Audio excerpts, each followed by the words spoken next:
Welcome back to the channel. If you're new, my name's James Salvatore, and today I'm going to be talking to you about the 2020 Mercedes E350 sedan.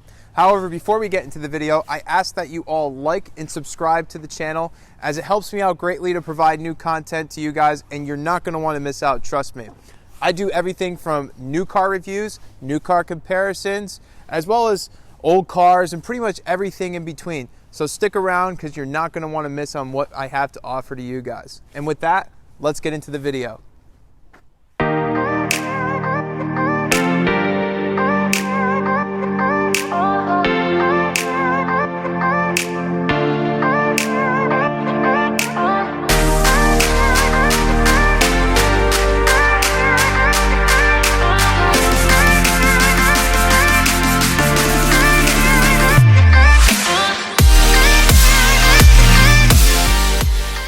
The video off, I'd like to first talk about performance. The E350 sedan comes with a 2-liter inline 4-cylinder, putting out 255 horsepower and 273 foot-pounds of torque. Now, for a car this size, that's pretty ample power.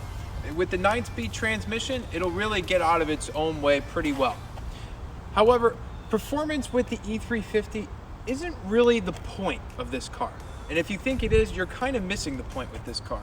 If you want performance, you're better off going for the E53 with the twin-turbo V6 or for the E63 variant, which is a monster with that bi-turbo V8. No, the point of this car is to be luxurious. And no, that doesn't mean being able to go around a turn at 90 miles an hour. No, that doesn't mean having the fastest 0 to 60 time. It means when you drive somewhere, you hop out of the car more refreshed than before you left. And that's what the E350 accomplishes very well. So if you were looking at this from a performance standpoint, you should think again. And next, I'm going to tell you the things that make the E350 so luxurious.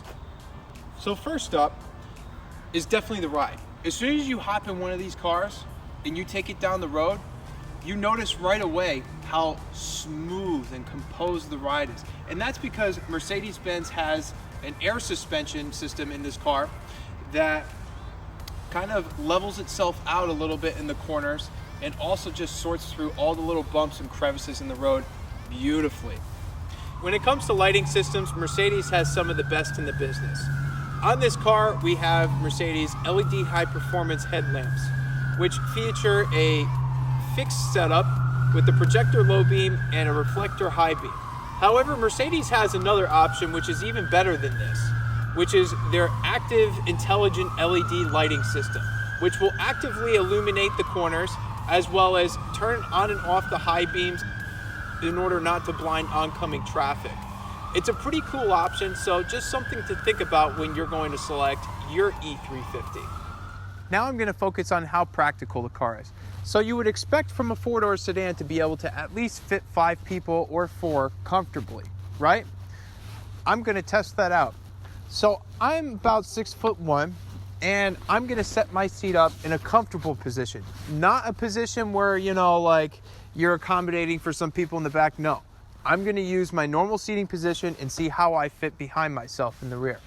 I would say this is a pretty comfortable seating position for me. I would sit like this normally. So now let's go to the back and see how I fit. I would say that Mercedes does a pretty good job with E350 with rear legroom. I have a good amount of wiggle room to kind of, just move about a little bit to make myself comfortable back here. The seats are nice and comfortable, and this pillar right here isn't too intrusive. Now, one thing I want to point out is that I would say you'd only fit 4 full-size adults in here comfortably. Having 5 would kind of make you squeeze a little bit. You probably need an S-Class if you want to fit 5 full-size adults comfortably, but it could do it. Next, I'd like to talk about rear cargo space in this car. I would say overall, Mercedes did a good job at making sure that you have enough trunk space in this car. It has a nice wide opening, which is important if you're trying to fit suitcases in the car, and overall it just has a lot of space, and you could also fold down the rear seats to have even more space if you're trying to fit something a little bit bigger. So overall, I give Mercedes an A for cargo space in this car. As you can see by what I've shown you, the E350 is a very practical car, as it should be, because that's what Mercedes set out to do with this, and they've accomplished it wonderfully. Next, I'd like to talk about the interior of this car because it quite simply is the best thing about this car, and that's a great thing. Let's get into it. In the 2020 model, you don't get Mercedes' newest MBUX system. However, you get the one that they refreshed the car with in 2017 that features these two touchpads right here, where you could control the configurable gauge cluster as well as all the functions on the navigation screen from the steering wheel. You never have to take your hands off the wheel. And that's huge. It's very useful. Honestly, I hardly use this anymore. This is really all you need, and that's great that they thought of that.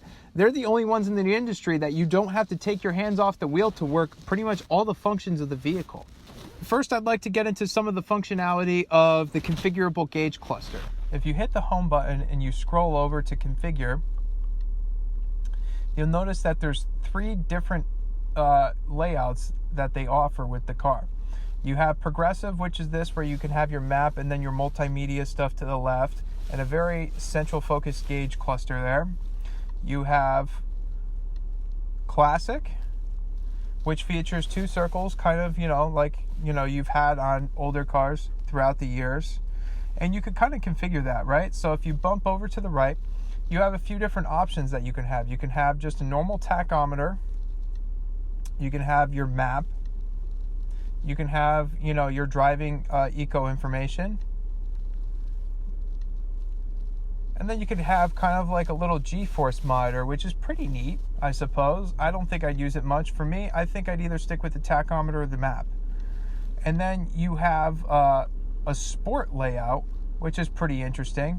You could configure this a few ways. Same thing, but it just adds a little bit of yellow to everything to make it a little more interesting at night. Kind of reminds me of the E63 digital dash layout, which I like a lot. This is one of the coolest features about this car. You could control all the functions of the right nav screen from the steering wheel. You never have to take your hands off the wheel, which is, really awesome. It also keeps you a lot safer and more focused on the road. So you could scroll up, down, sideways, and just, click it to select something or go back. Very, very, very easy to use. However, if that's not for you, you also have the rotary knob, which has been in kind of every Mercedes since like the mid-2000s, as well as the touchpad, which has been definitely greatly improved here compared to other Mercedes models. In other Mercedes models, it really just, you don't use it. It's kind of just there. In this car, you actually use it and it works nicely. When you shift the car into reverse, you'll notice that you have a nice aerial surround view of the car with guidance lines in the rear of it. And you have your standard, rear view camera.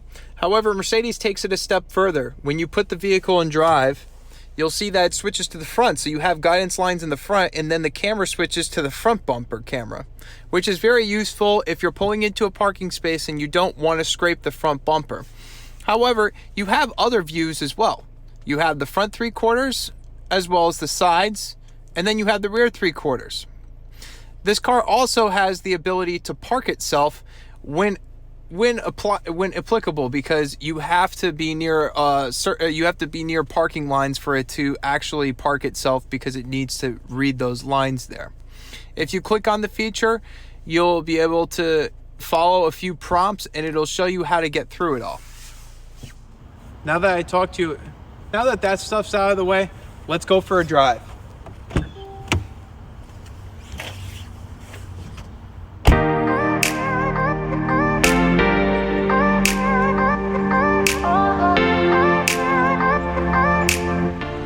When I think of luxury, I think about how it makes me feel. And when I drive the E-Class, I feel special. This is a special experience. You get in it, and you don't care about what's going on in the world around you. You're nicely cocooned in this car. It's nice and quiet. You're surrounded by good vibes with the ambient lighting. And overall, everything you touch, everything you feel, everything you look at is high quality. And Mercedes with the E-Class has really stepped up their game, especially with this generation, because,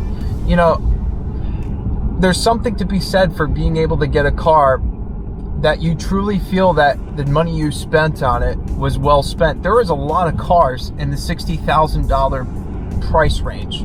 This car is listed at 65. There's a lot of cars for 65 grand that don't really feel worth their price tag, and this car really does.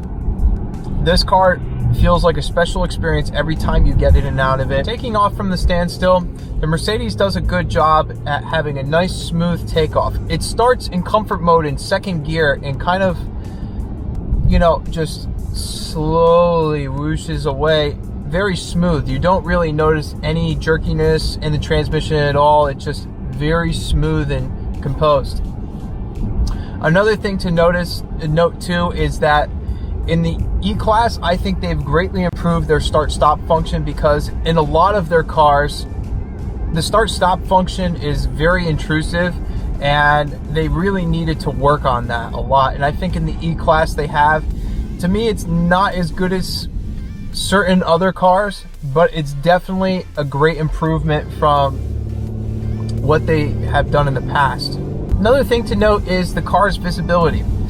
There aren't really any major large blind spots in the vehicle, as you know, you have a good sense of being able to see on the sides of you as well as the rear. They have a nice wide view. A lot of you may know this already, but some of you may not. You may be wanting to know how well one of these cars will do in the wintertime. Now, say if you've been driving SUVs for your whole life and you just never have gotten an all-wheel drive car yet, you might be like, I don't know if I could trust that in the wintertime. And I could say confidently, I have a 2018 C300 Coupe with 4MATIC. As long as you put winter tires on it, you can get through pretty much any snowstorm you need to, within reason. Anything over a half foot, if you're, you know, pushing snow with the car, probably not an ideal situation, but these cars do amazing in the wintertime. You will be thoroughly impressed. Overall, I'd recommend the E350 sedan to somebody who's looking for a sedan that is comfortable, practical, and daily drivable year-round.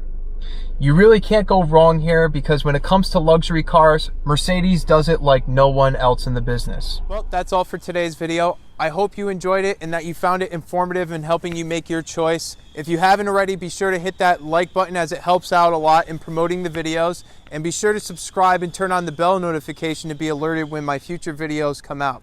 Thank you for watching.